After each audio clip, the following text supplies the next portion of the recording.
안녕하십니까? 에너지 안보 브리핑입니다. 최근 뉴스에서 차량 부재 운행이라는 단어를 다시 접하고 놀라신 분들 많으실 겁니다. 진짜 내 차를 못 타게 되는 건가? 언제부터 시행이지? 이런 궁금증과 불안감이 커지고 있습니다. 사태의 근본적인 원인은 중동입니다. 이란과 이스라엘 간의 긴장 고조로 전쟁 가능성이 제기되면서 국제 유가가 배럴당 $100를 상회하는 등 급등하고 있습니다. 원유의 70% 이상을 호르무즈 해협을 통해 수입하는 대한민국에게 이는 단순한 고유가를 넘어선 에너지 안보 위기입니다. 이에 정부는 최악의 시나리오를 대비한 단계별 비상대책을 검토 중이라고 밝혔습니다. 오늘 이 시간 우리는 이 차량 부재 운행 검토 소식의 팩트를 체크하고 왜 이런 논의가 나왔는지, 그리고 만약 시행된다면 우리 삶에 어떤 장단점이 있는지 믿을 수 있는 정보로 정리해드리겠습니다. 왜 하필 지금 30여 년 만에 이 제도가 다시 거론되는 것일까요? 가장 핵심적인 배경은 앞서 보신 것처럼 중동발 에너지 공급망 위기입니다. 이란이 호르무즈 해협을 봉쇄할 경우 한국은 원유 공급 차질이라는 치명적인 상황에 직면합니다. 유가 급등은 즉각적으로 국내 경제 전반에 민생 타격을 줍니다.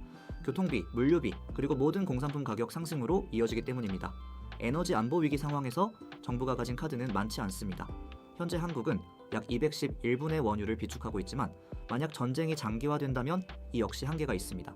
결국 원유 수입량을 강제적으로 줄여 위기 상황을 버티기 위한 선제적인 수요 관리가 필수적입니다.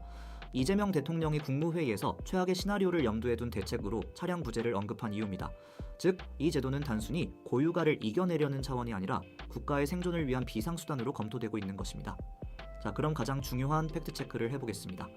정부가 발표한 내용의 실체는 무엇일까요? 첫째, 확정 시행이 아닌 단계별 비상대책 중 하나로 검토 중입니다. 현재는 에너지 위기 경보 단계 중 관심 단계입니다. 차량 부재 운행은 이 단계가 주의나 경계로 격상될 경우 실제 시행을 결정하게 됩니다. 둘째 방식은 5부재 또는 10부재가 거론되었습니다. 10부재는 차량 번호 끝자리 숫자와 날짜 끝자리가 일치하는 날 운행을 제한하는 방식이고, 5부재는 특정 요일에 2개 숫자를 제한하는 방식입니다. 셋째, 범위는 공공기관 우선, 적용 후 민간 확대 가능성을 열어두고 있습니다. 과거 전면 시행은 1991년 걸프전 당시 10부제가 마지막이었습니다. 이번에 민간까지 강제된다면 약 35년 만에 전면 시행이 됩니다. 정부는 기후에너지환경부와 산업통상자원부를 중심으로 구체적인 적용 범위와 강제력을 논의하고 있습니다. 이 비상대책이 시행되었을 때 기대할 수 있는 효과는 무엇일까요? 첫째, 가장 직접적인 장점은 원유 절감입니다. 강제적인 운행 제한은 대한민국 전체의 에너지 소비량을 즉각적으로 줄여줍니다. 1991년 10부제 시행 당시 월 150억 원의 원유 절감 효과를 기록했다는 사실이 이를 입증합니다. 둘째, 교통 혼잡 완화와 물류 효율 증대입니다. 도로 위의 차량 숫자가 현저히 줄어들면서 주요 도로의 체증이 감소합니다. 이는 긴급 물류 운송의 속도를 높여 전체 경제 활동의 혈류를 원활하게 하는 부수적인 효과가 있습니다. 셋째, 환경 개선 효과입니다. 화석 연료 사용 감소로 탄소 배출과 미세먼지가 줄어들어 비상 저감 조치와 유사한 환경적 이득을 줍니다. 하지만 기대 효과만큼이나 우려되는 점도 만만치 않습니다. 첫째, 가장 큰 문제는 시민 불편과 생계형 운전자의 타격입니다.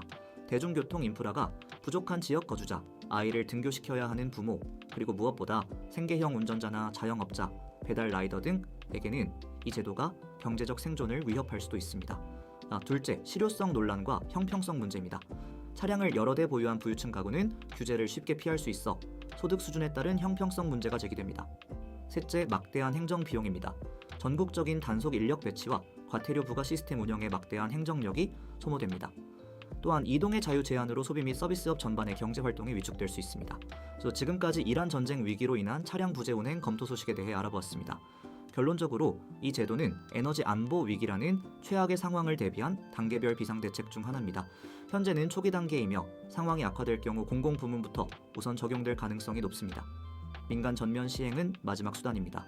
앞으로 정부의 공식 발표를 지켜보며 우리 모두가 에너지 절약에 동참하는 태도가 중요합니다. 저희는 새로운 소식이 들어오는 대로 신속하고 정확하게 전해드리겠습니다. 오늘 정보가 유익하셨다면 구독과 좋아요 부탁드립니다. 시청해주셔서 감사합니다.